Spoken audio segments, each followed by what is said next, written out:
अफसरशाही देखकर बौराया विपक्ष। आरोपों के अंधड़ में अब क्या करे पक्ष। चिट्ठी आई साहबों को, नोक-झोंक पर थी तनकीद। रौब दाब रसूख पर अब अंकुश की उम्मीद।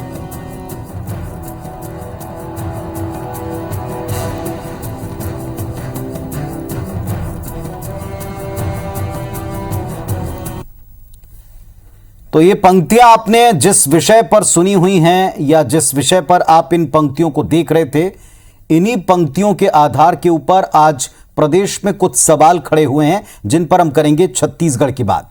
नमस्कार, आपके साथ में पुनीत पाठक हूं। बीते दिनों एक घटना ने फिर एक सवाल को उठाया। क्या राज्य में अफसरशाही बेकाबू हो गई है, हावी हो गई है? इस घटना के बाद सामान्य प्रशासन विभाग ने सभी कलेक्टर्स को, जिला पंचायत सीईओज को निर्देश दिया है पत्र लिखकर कि जनप्रतिनिधियों के साथ सौहार्दपूर्ण बर्ताव करें। भाजपा ने इसे अराजक स्थिति बताया है, सरकार पर संरक्षण के आरोप दोहराए। तो कांग्रेस पार्टी कहती है सब कुछ ठीक है और ये एक रूटीन लेटर है। सवाल ये, आखिर अफसरों को ऐसा पत्र लिखना ही क्यों पड़ा? इस पर हम खुली बहस करेंगे, दोनों पक्षों के तर्क सुनेंगे। लेकिन पहले इस तरह के हालात क्यों बने, इस पर आपको रिपोर्ट दिखाएं। और चर्चा के लिए हमारे साथ दोनों पक्षों से दो बड़े समर्थ नेता हैं, कद्दावर नेता हैं, वो जुड़ेंगे, उनसे बातचीत करेंगे। रिपोर्ट देखें पहले।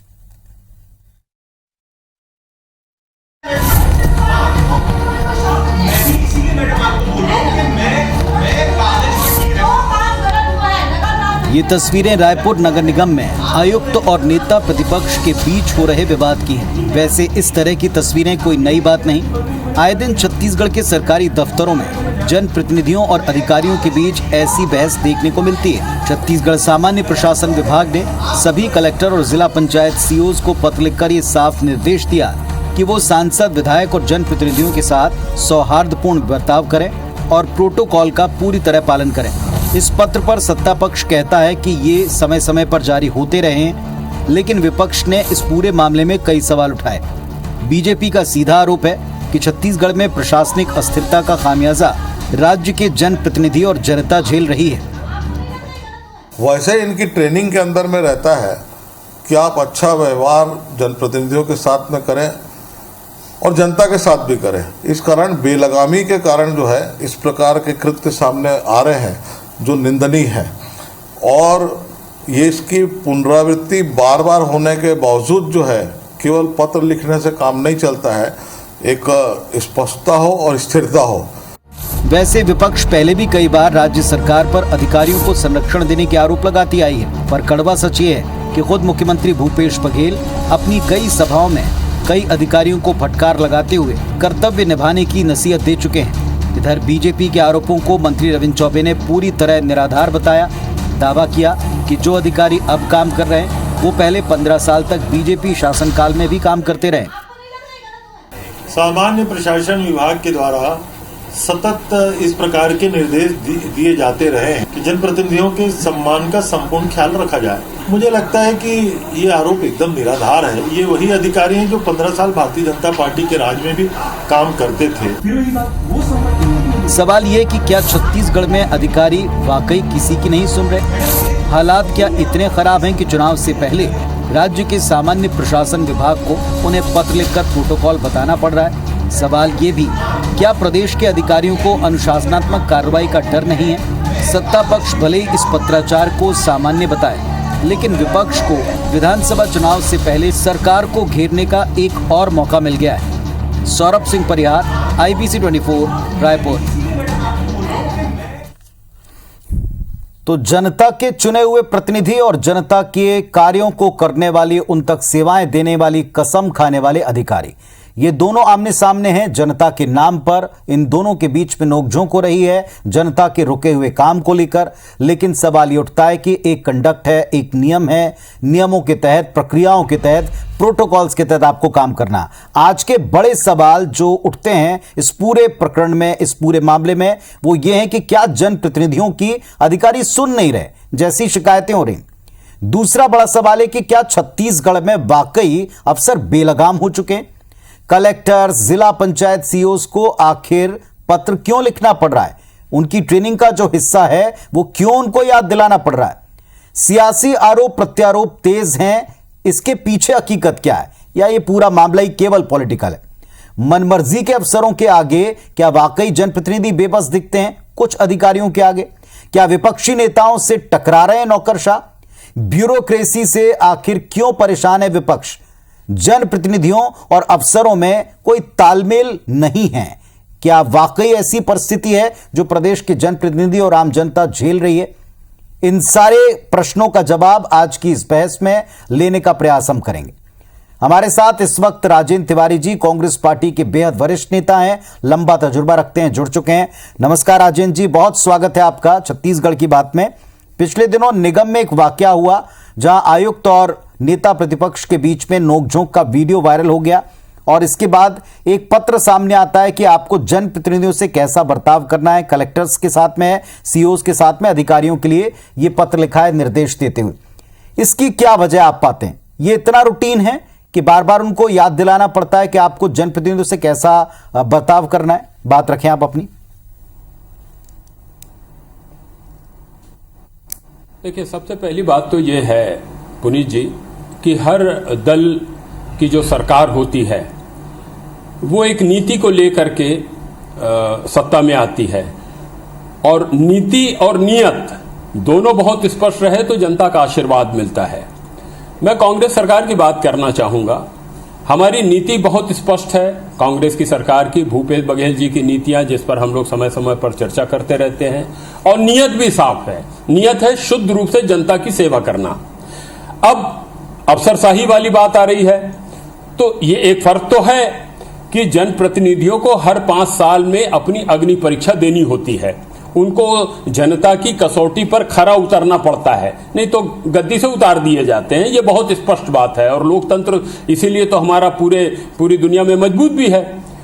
अधिकारियों के साथ में दूसरी बात है, वो तो एक बार नौकरी में आए और जब तक कोई बड़ा कारनामा ना करें तब तक ताज जिंदगी उस पद पर रहते हैं, जब तक कि उनकी सेवा अवधि पूरी ना हो जाए। अब होता यह है कि अधिकारी तो वही हैं, चाहे हमारी सरकार के समय में हो, चाहे भारतीय जनता पार्टी की सरकार के समय में हो।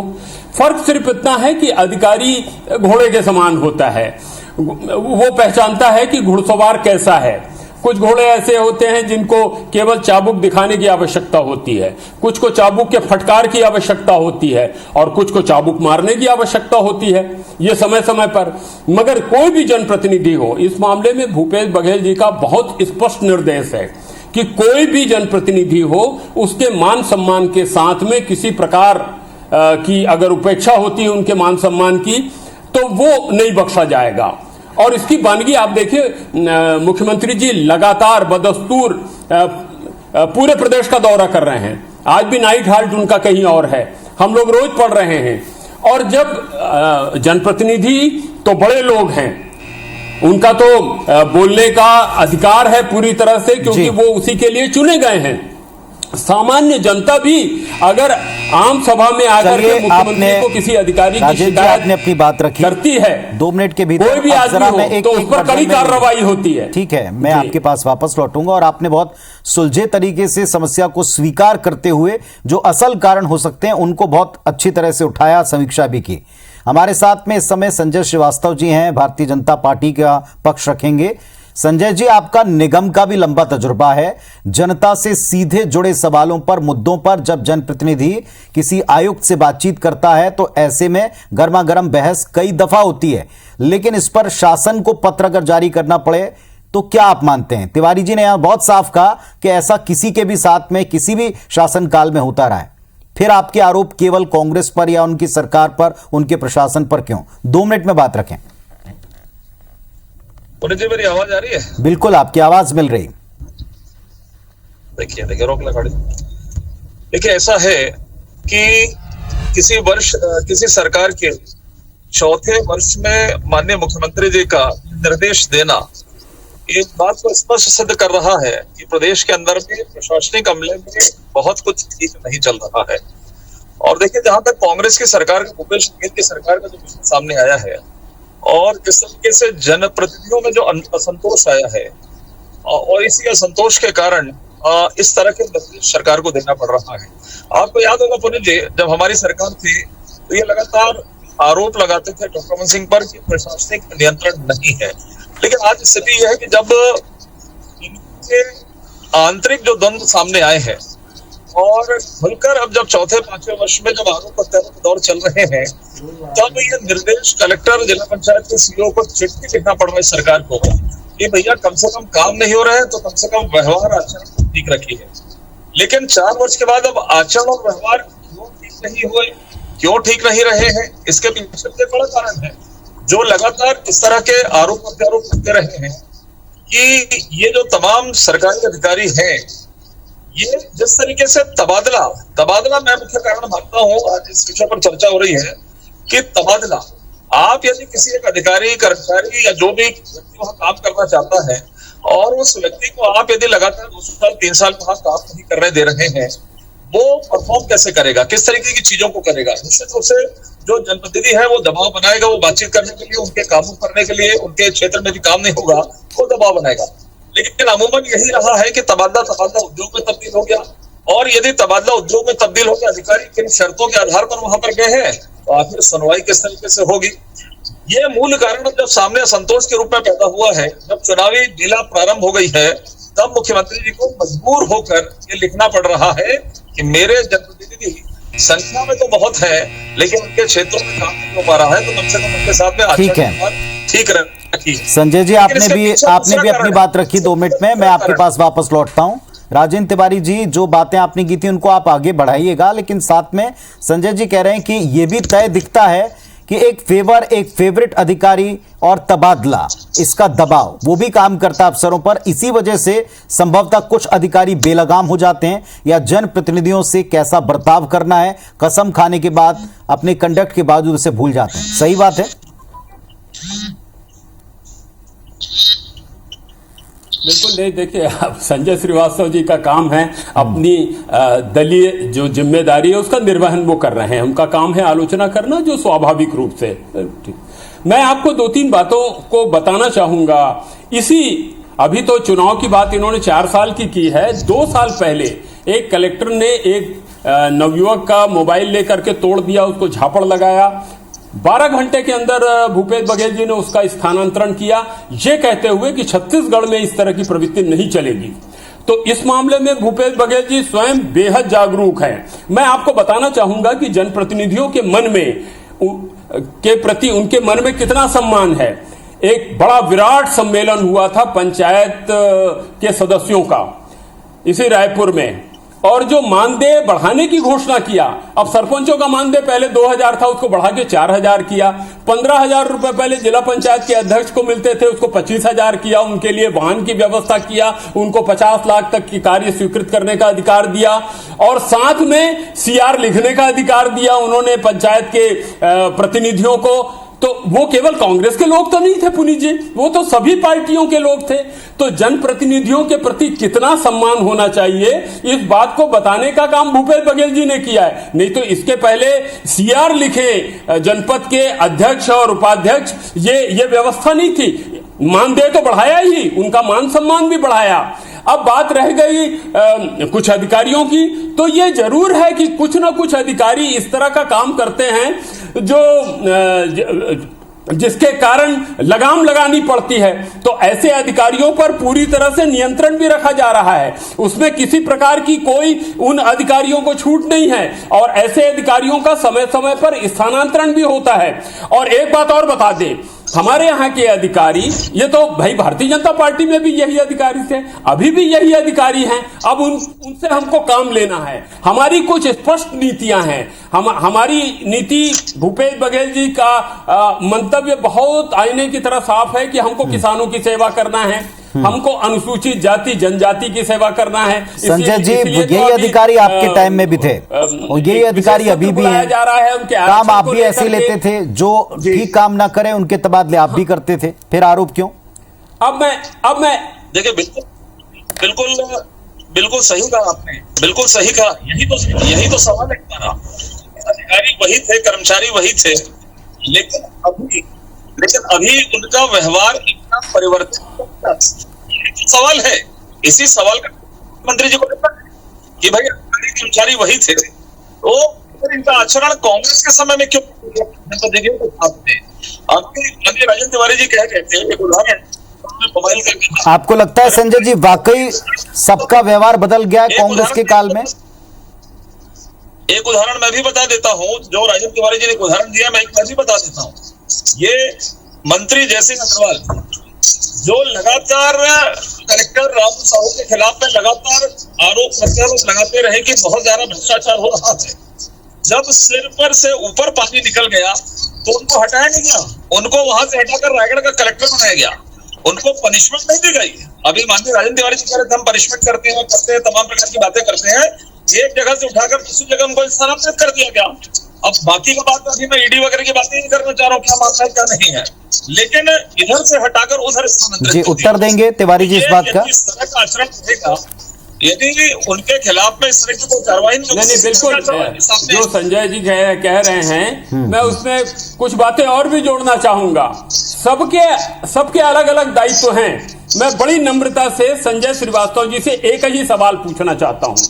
अब मैं विपक्ष में, तो हम लोग तो यहां सत्ता में बैठे हैं, मगर कुछ जिम्मेदारी जनप्रतिनिधियों की भी होती है। अभी सुनील सोनी जी को मैं सुन रहा था, मेरे बड़े पुराने वाकिफकार हैं, मेरे प्रिय भी हैं, मगर एक बात मैं पूछना चाहूंगा कि भारतीय जनता पार्टी के 9 सांसद हैं और एक राज्यसभा से हैं। इन लोगों ने छत्तीसगढ़ के प्रति अपनी कौन सी जिम्मेदारी निभाई है? मैं केवल एक बात कहना चाहूंगा पुनीत जी, ये ट्रेनें धड़ाधड़ बिना किसी सूचना के 24 घंटे के अंदर कैंसिल हो रही हैं और एक भी इस मामले में किसी प्रकार का भारतीय जनता पार्टी के सांसदों ने कोई पहल नहीं किया। ये ऐसी समस्या है जिससे लोग रूबरू हो रहे हैं और परेशान हो रहे हैं। मुझको ये सांसद बैठ करके ये बता दें कि छत्तीसगढ़ के लिए तिवारी जी थोड़ा मुद्दे पर रहते हैं। आज का जो प्रमुख मुद्दा है उसके ऊपर अधिकारियों की आलोचना से काम नहीं चलेगा, जनप्रतिनिधियों को भी जनप्रतिनिधियों का दायित्व। आपने एक बात कही संजय जी, इस पर क्या कहेंगे? जनप्रतिनिधियों का भी एक कोड ऑफ कंडक्ट होता है, उनका भी जनता के प्रति एक जवाबदेही है और साथ में कैसे बर्ताव करना आपको, ये भी आपको भी तय करना है। देखिए निश्चित रूप से दोनों ही शासन के अंग हैं, दोनों के कोऑर्डिनेशन से समन्वय से ही काम होता है और दोनों का आचरण व्यवहार ठीक होना चाहिए। ये बिल्कुल सही कहा आपने। माननीय तिवारी जी भी कह रहे थे कि सांसदों का दायित्व क्या है। मैं तो कम से कम हमारे जो सांसद हैं ये वो सांसद तो नहीं है जो आपने छत्तीसगढ़ के कोटे से रंजीता जी को भेजा जिन्होंने नक्सल का समर्थन कर दिया, कम से कम वो सांसद तो नहीं है। और ये हमारे वो सांसद हैं जो 4 महीने पहले नितिन गडकरी, ये गलत है, उन्होंने नक्सल का समर्थन नहीं किया। इस तरह की भ्रामक बात ना करें आप। सुन लीजिए 9,240 करोड़ रुपए हमारे सांसदों के माध्यम से।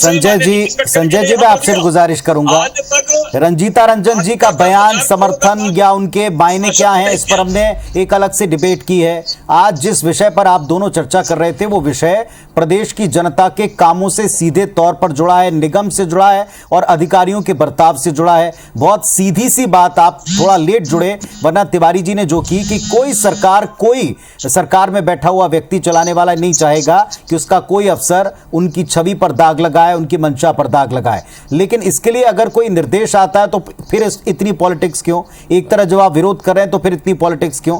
लेकिन हाँ, दोनों के बीच में जनता का काम होना चाहिए। जैसा हमने कहा, एक जनता का चुना हुआ प्रतिनिधि है तो एक जनता के प्रति ईमानदारी से काम करने की कसम खाने वाला अधिकारी भी। पक्ष तो उनका भी है, उनको भी सोचना जरूर चाहिए। फिलहाल आप दोनों का धन्यवाद करते हैं छत्तीसगढ़ की बात में अपना पक्ष रखने के लिए।